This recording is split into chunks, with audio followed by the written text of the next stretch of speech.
Chapter 1. When we think about confidence while speaking English, the first step is to remind ourselves that making mistakes is natural, and even native speakers don't speak perfectly all the time. Fluency doesn't mean perfection. It means being able to communicate your thoughts, feelings, and ideas, even if your grammar isn't 100% accurate. Confidence is built when you stop worrying about how perfect your sentences sound and instead focus on connecting with your listener. Imagine you're having a conversation with a close friend. You feel comfortable. Now, bring that same comfort into any English conversation. Relax your shoulders, breathe slower, and remind yourself that communication is about connection, not showing off your vocabulary. A big part of this process is understanding that fluency develops over time, and storytelling is an incredible way to make the journey not only productive, but enjoyable. When you tell a story, you're connecting your listener to a sequence of emotions, events, and possibly lessons. Even a small story like how you missed the bus this morning can hold someone's attention if you use the right approach. Don't underestimate the power of storytelling in boosting your fluency. It's not just about the words. It's about how you structure your thoughts, what emotions you embed in your words, and how present you are in that moment. Storytelling is like an art, and the more you refine it, the better your fluency will become naturally. To start building confidence and working on storytelling, practice speaking out loud on your own. This is such an underrated activity. It's not about who's listening. It's about allowing yourself to hear your own voice in English. Stand in front of a mirror or record your voice on your phone. Talk about an experience you had today, whether it was how your coffee tasted this morning or how you felt when you woke up. By practicing solo, there's no pressure, no audience to judge you. It's a safe space to explore your thoughts, attempt new words, and build a rhythm in your speech. When it comes to storytelling, the most important skill is to paint a picture with your words. For example, let's say you want to tell someone about your childhood. Don't just say, "I played games as a kid and I liked it." Bring your story to life.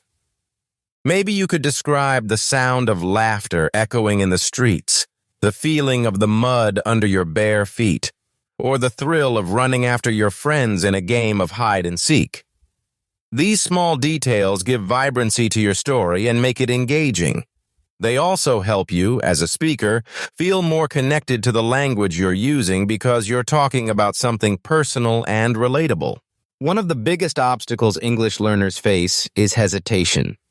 You might often find yourself thinking, what if I say something wrong? What if they don't understand me? This kind of thinking is one of the first things you need to work on. Here's a mindset shift to adopt. Even if there's a mistake, it's okay. What matters is that your listener understands your overall point. If you make an error, treat it as feedback rather than a failure. Think of every mistake as an important part of the learning process.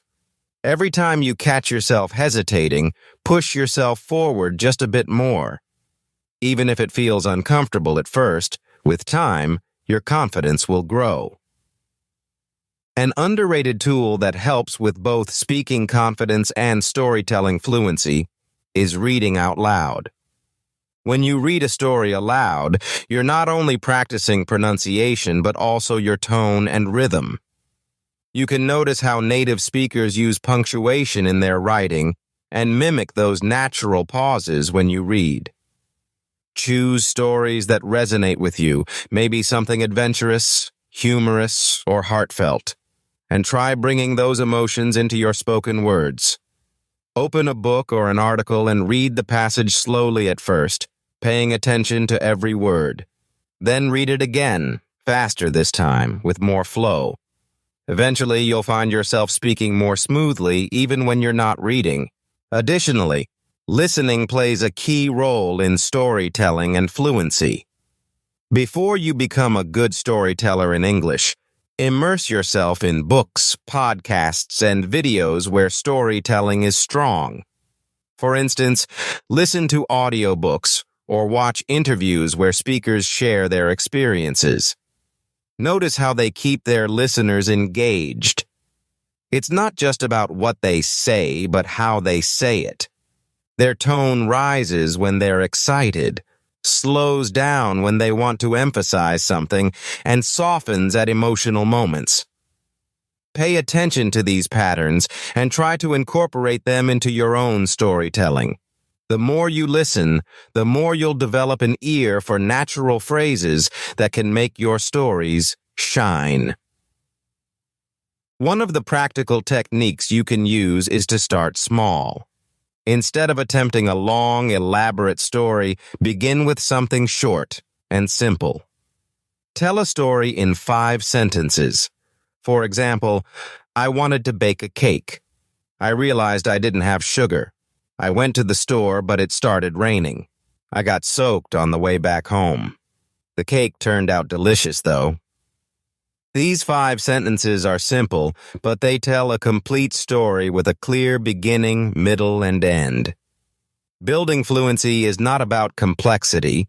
It's about knowing how to convey your thoughts clearly. Once you're comfortable with short stories, you can expand them, adding more details, emotions, and dialogue.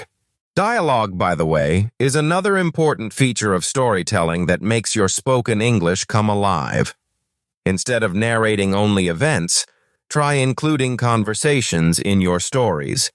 For example, if you're talking about how you went shopping last weekend, don't just say, I bought some oranges and they were sweet. Instead, include the interaction. The vendor smiled at me and said, Try these oranges. They're the sweetest ones this season. I took one bite, and he was right. The dialogue makes the story more dynamic and gives you great practice with common phrases people actually use. Finally, storytelling is also deeply tied to emotion. Think about how listeners don't just hear words, they feel them. Imagine someone telling you the same story in 2 ways. In one version, they use a flat, monotone voice and rush through everything. In the second version, they change their tone, pause at key moments, and express excitement when something surprising happens in the story. Naturally, the second version captures your attention more because emotions are at the heart of communication. As you practice storytelling, practice infusing your words with feeling. If you're happy, let your voice reflect that joy. If the topic is serious, slow down and speak with more weight. Chapter 2. One of the common challenges many face when learning English is the fear of being judged by others. This fear often creates a mental block that prevents you from speaking fluently or even attempting to speak at all. Think about this for a minute. How often do people judge others when they're learning something? Rarely. Most of the time, others appreciate the effort because they've been in the same position at some point in their lives. Recognizing this can help you relax and move past that fear. When you tell a story, even if your grammar isn't perfect, focus on the listener's reaction rather than your mistakes. If they're nodding, smiling, or staying engaged, congratulations. You're already succeeding in communicating effectively. Another important technique involves shifting your mindset from I need to impress to I want to express. This small change in perspective can do wonders for your confidence. When you try to impress people, you put unnecessary pressure on yourself to sound perfect, which makes you overthink every word. Instead, focus on expressing your thoughts in the way that feels most natural to you. Think back to when you were learning your first language as a child. You didn't spend hours worrying about sentence structure. You just spoke, made errors, and gradually improved. The same principle applies here. Remind yourself every day that fluency isn't about perfection. It's about communication. Let's talk more about how storytelling helps with this communication. Stories act as a bridge between people, no matter what their language or background might be. Think of stories as a universal tool that everyone can connect with. For example, if you want to make a new friend and introduce yourself, you could do it in a basic way by saying, "Hi, my name is John. I'm from England and I like soccer." But notice how much more powerful it is if you turn that into a personal anecdote. Instead, you could say, "Hi, I'm John. I'm from a small town in England, and I started loving soccer when I was 6 years old. I remember kicking a ball around in my backyard with my dad, and that's when I fell in love with the game." See how the story adds depth, personality, and emotion to your words? Try practicing this approach whenever you introduce yourself to someone. It not only makes you memorable, but also builds your conversational confidence. A golden tip in storytelling is asking yourself, what's the main goal of the story? Every story has a purpose. Maybe you want to make someone laugh, teach them something, or inspire them. Keeping this goal in mind well before you start speaking helps you structure your thoughts better. For example, if you're trying to make someone laugh, focus on exaggerating the funny parts of the story and heightening the suspense before you deliver the punchline. If your goal is to inspire, add details that show how you overcame challenges or learned something valuable from the experience. This focus not only helps the listener stay engaged, but also builds your fluency as you're intentionally channeling your ideas in a clear direction. Let's also talk about body language and facial expressions when telling stories. Keep in mind that communication is not just about words. It's also about how you use your body and face to express emotions. Even if your English isn't perfect yet, using effective gestures, eye contact, and smiles can give your words much more impact. For instance, imagine you're telling someone about how excited you were to visit the ocean for the first time. Along with describing the clear blue water and the white sandy beach, let your face light up with excitement. Widen your eyes to show surprise or wave your hands to mimic the movement of the ocean waves. This demonstrates enthusiasm and keeps your listener captivated. Plus, when you physically express yourself, it reduces tension in your body, making you feel more relaxed while speaking. Another key aspect of storytelling is being descriptive without overloading your speech. For example, if you're talking about something as simple as having coffee with a friend, go beyond just saying, "I met my friend and we had coffee." Instead, bring people into your experience. "I met my friend Sarah at this little cafe downtown. The place smelled like freshly baked muffins, and the coffee was steaming in these little white cups. We were laughing so much that the people at the next table started smiling at us too." As you practice being descriptive, you expand your vocabulary and also create a more vivid experience for your listener. The trick is not to go overboard. Focus on a few important details that make the moment stand out. For those days when you don't have someone to practice with, use technology to your advantage. As mentioned before, recording yourself telling a short story is an excellent practice habit. But here's an advanced tip. After you record yourself, play it back and listen carefully. Pay attention to your tone, pacing, and pronunciation. Ask yourself questions like, does this sound natural? Am I pausing in the right places? Do I sound confident? Or does my speech feel rushed? You can even challenge yourself by repeating the story and attempting to improve its flow or delivery. Over time, you'll start noticing improvements in your clarity and overall fluency. Let's also address an important tool for storytelling: repetition. Repetition, if done correctly, can be very powerful. For instance, Let's say you're telling a story about being lost in a new city. You might repeat certain phrases for emphasis like, I kept walking and walking, but I still couldn't find my way. I kept walking and walking until, finally, a friendly stranger offered to help. The repetition provides rhythm to your story and adds suspense, which keeps your listener hooked. Practice this technique to make your delivery smoother and more compelling. Fluency and storytelling also involve experimenting and playing with language. Don't be afraid to try new words or phrases, even if you're not sure how they'll come out. Stepping out of your comfort zone is essential for growth. Let's say you learned a new idiom, such as, the ball is in your court, which means it's someone's turn to make a decision. As you practice storytelling, actively look for ways to use this phrase naturally in your speech. For example, so, after I apologized to my friend for being late, I told her that the ball was in her court if she still wanted to go to dinner. These small experiments with vocabulary give you a chance to stretch your language skills while sounding more natural over time. Lastly, let's not forget the importance of pauses in storytelling. Pausing might feel awkward at first, but it's a secret weapon. If you rush through your speech, it will likely sound frantic and might confuse your listener. Pauses give your listener time to process what you're saying and anticipate what comes next.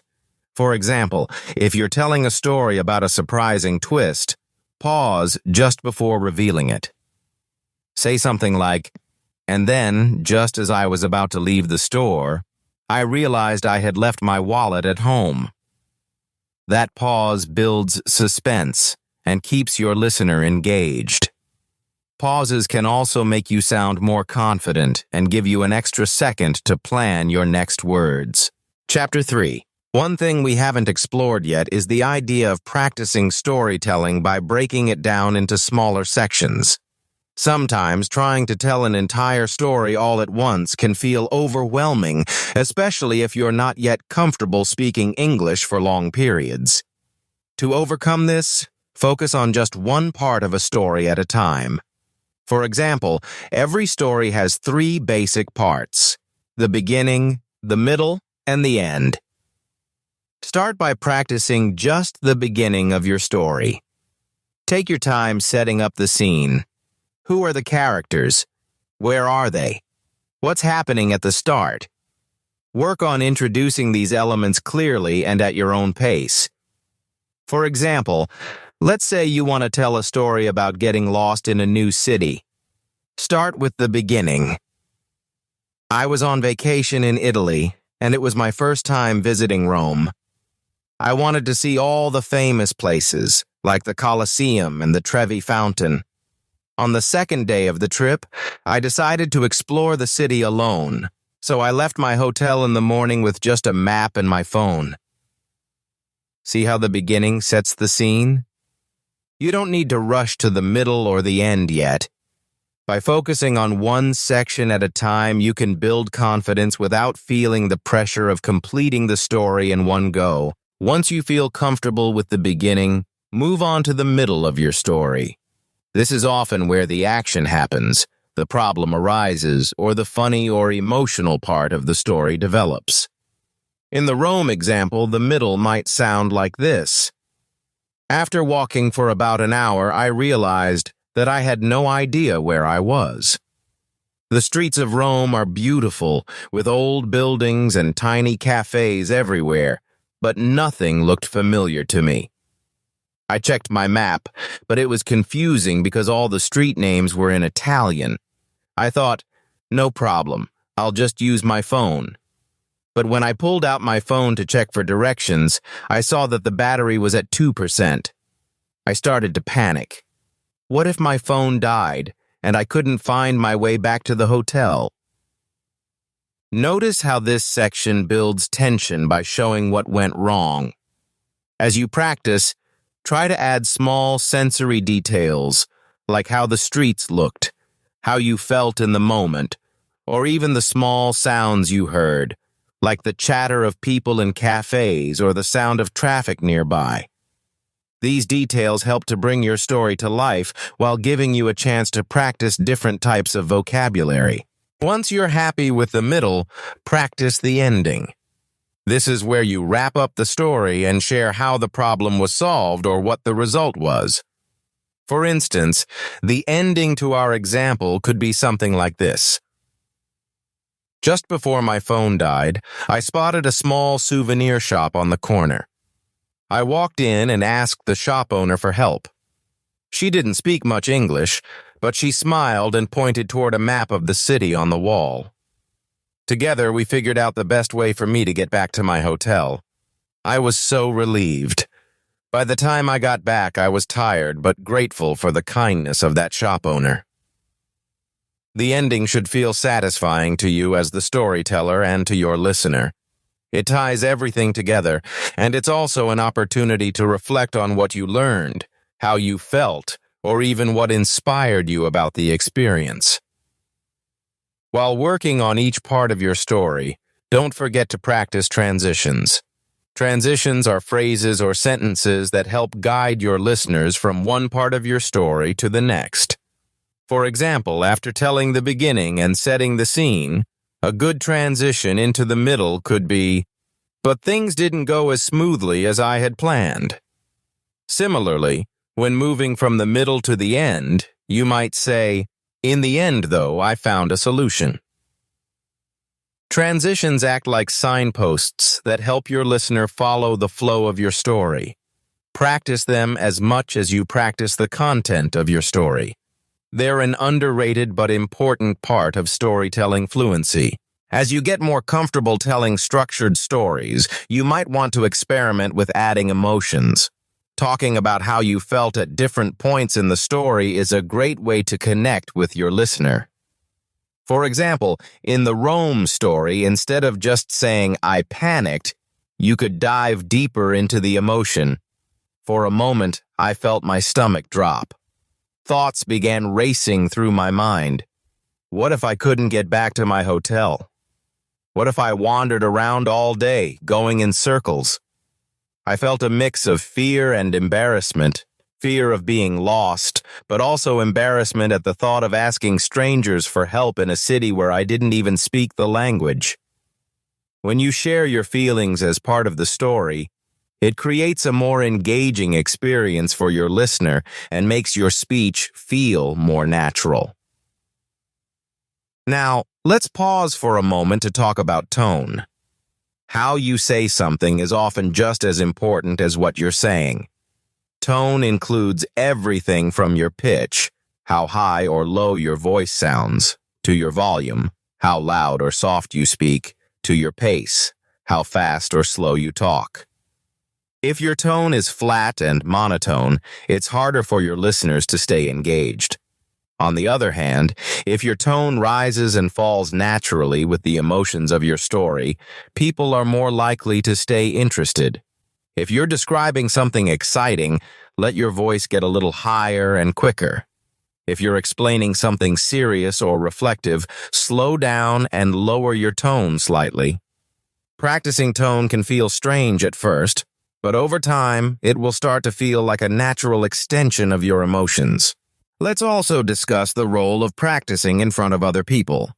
While practicing alone is great for building initial confidence, speaking in front of others is what really prepares you for real-life conversations. Start small. Practice in front of someone you trust, like a friend or family member. Notice how they respond to your story. Are they nodding along? Are they asking questions?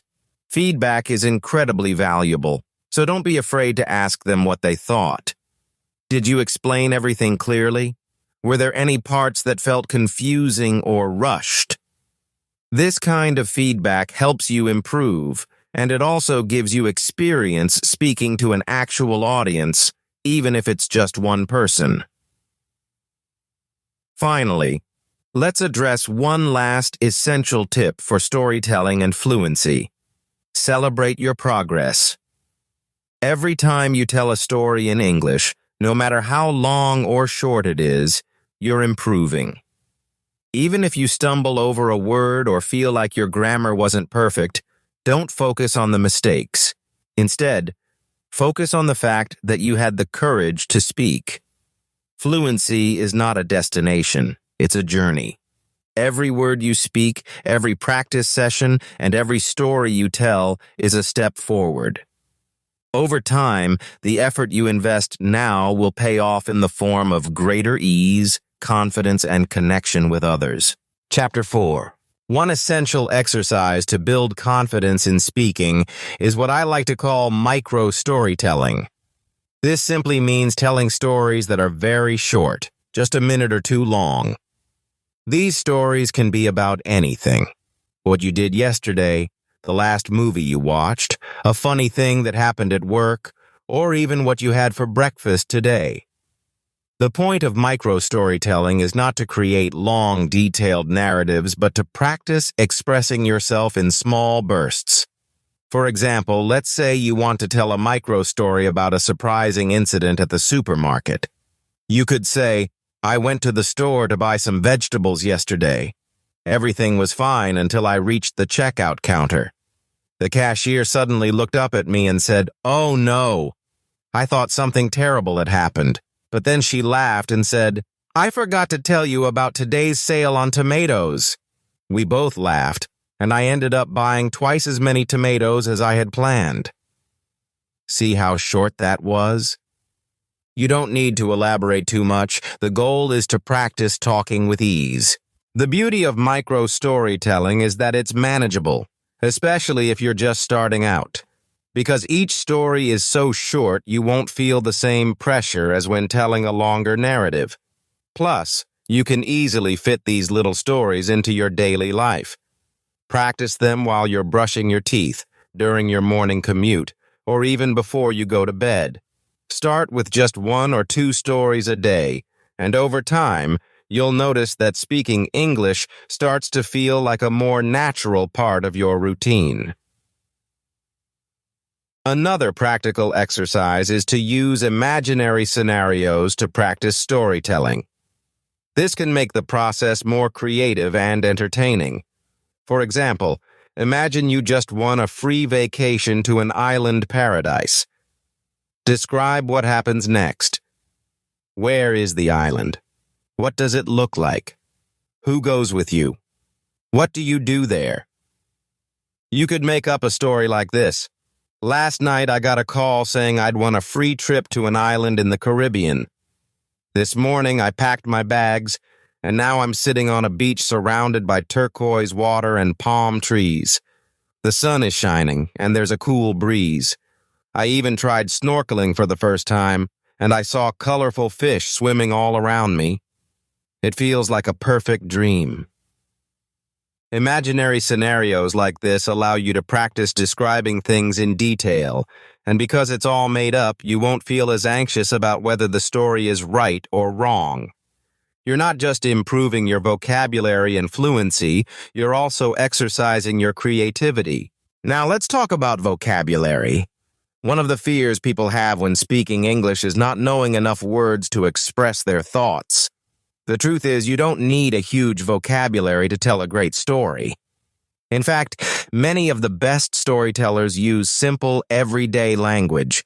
What's more important is learning how to use the words you already know effectively. For instance, if you don't know the word panicked, you could simply say, "I got really scared," or "I didn't know what to do." If you don't know the word breeze, you could say, "a soft wind." It's okay to use simpler words. They still get your point across. However, as you practice, try to learn a few new words or phrases related to the topics you like to talk about. For example, if you enjoy telling stories about traveling, learn common travel words like boarding pass, luggage, souvenir, or backpack. If you're into cooking, learn words like chop, boil, or recipe.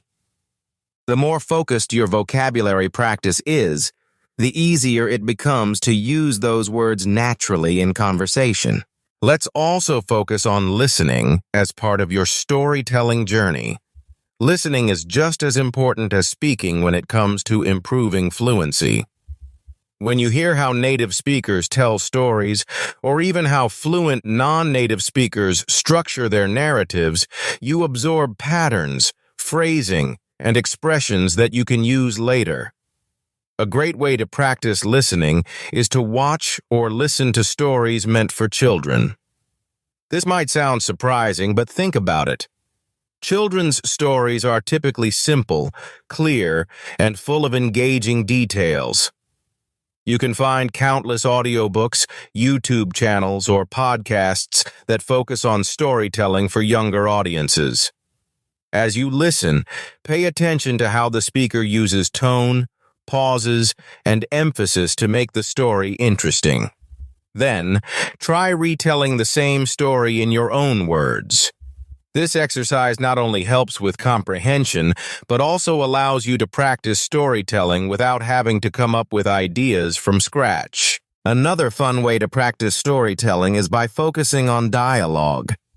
Dialogue makes your stories livelier and allows you to practice everyday conversational phrases.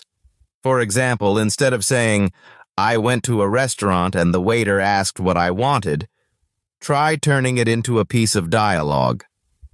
"I went to a restaurant and the waiter smiled at me and said, 'Hi, what can I get for you today?' I replied, 'I'll have the pasta with mushrooms, please.'" Notice how adding dialogue makes the story feel more personal and engaging. To practice, you can even act out imaginary conversations with yourself. Pretend you're the different characters in your story, switching voices or tones as you go. This helps you build confidence in changing your tone and rhythm, just like you would in a real conversation. Next, let's explore the idea of looping stories. A looping story is a technique where you end your story by connecting it back to the beginning. This creates a sense of closure and makes your storytelling sound more polished. For example, in the earlier story about getting lost in Rome, you could loop back by saying, "So when I finally made it back to my hotel, I looked at my map and laughed, realizing how close I had been to my hotel the entire time. It made me think about how sometimes we feel lost, but we're actually closer to where we need to be than we realize." See how the ending ties everything together with the theme of being lost but finding your way. This level of storytelling takes practice, but adding this kind of loop can make your stories more memorable and effective. If you're someone who gets nervous while speaking English, try using fillers in a smart way during your storytelling. Fillers are words or sounds like or well. While too many fillers can make you seem unprepared, using them sparingly can actually help you sound more natural. Native speakers use fillers all the time when they're thinking about what to say next. For example, if you're telling a story and forget what comes next, it's okay to take a moment and say, "So where was I? Oh, right, I was talking about my visit to the park." Fillers can give you a moment to breathe and collect your thoughts, especially if you're feeling nervous or stuck. Over time, as your fluency improves, you'll naturally rely on fillers less often. Finally, let's talk about practicing variety in your storytelling topics. Don't get stuck telling the same kinds of stories over and over again. Challenge yourself to explore different themes and tones. Maybe today you tell a funny story about something embarrassing that happened. Tomorrow you could switch to a more serious story about something meaningful to you. The next day, you might try a lighthearted story about a joke or prank you played on a friend. This variety keeps your practice fresh and ensures that you're developing a versatile range of vocabulary and expressions. Remember, storytelling is a skill that gets better with practice. And with each step forward, you're not just developing fluency, you're building a powerful way to connect with others. Chapter 5. Let's start by addressing a common struggle that many people face when they're learning English: finding the right words to express themselves. It can feel frustrating when you know what you want to say, but can't quite translate it into words fast enough. First, it's important to remind yourself that this is a very normal stage in the process of learning any language. Your brain is like a muscle. It takes time to strengthen the connection between your ideas and the words you use to describe them. A practical strategy to overcome this is practicing what I like to call synonym substitution. This means that if you don't know a specific word while telling your story, think of a simpler way to express the same idea with words you already know. For example, if you can't remember the word for frustrated, you could say, "I felt stuck and upset." If you can't remember bureau, you could say, "a small table where you keep things." This tactic is an effective way to keep your story flowing while learning to replace unfamiliar vocabulary with accessible alternatives. Now let's take this a step further and practice paraphrasing. Paraphrasing involves retelling something in your own words, and it's a skill that drastically improves your ability to think in English. To practice this, try listening to someone else's story, whether it's a short clip from a podcast, a video, or even something a friend tells you, and then retell the same story in a simplified form. For example, if you watch a video about someone describing their road trip, you might paraphrase it like this. "So this person talked about going on a road trip with their friends. They said they drove for hours and saw some really beautiful mountains. At one point they got lost, but they laughed about it and found their way back. It sounds like they had a fun trip overall." Notice how you're not trying to use every detail or word you heard in the original story. It's all about capturing the basic idea of the story in your own words. This practice builds both your storytelling ability and your confidence in simplifying complex ideas. Let's shift our focus now to storytelling frameworks. A framework is like a blueprint that helps you organize your thoughts so your story flows naturally from start to finish. One simple but effective framework is called the setup, conflict resolution structure. The setup is where you begin by introducing the situation or background of the story. The conflict is where you describe the challenge, problem, or unexpected event that occurs.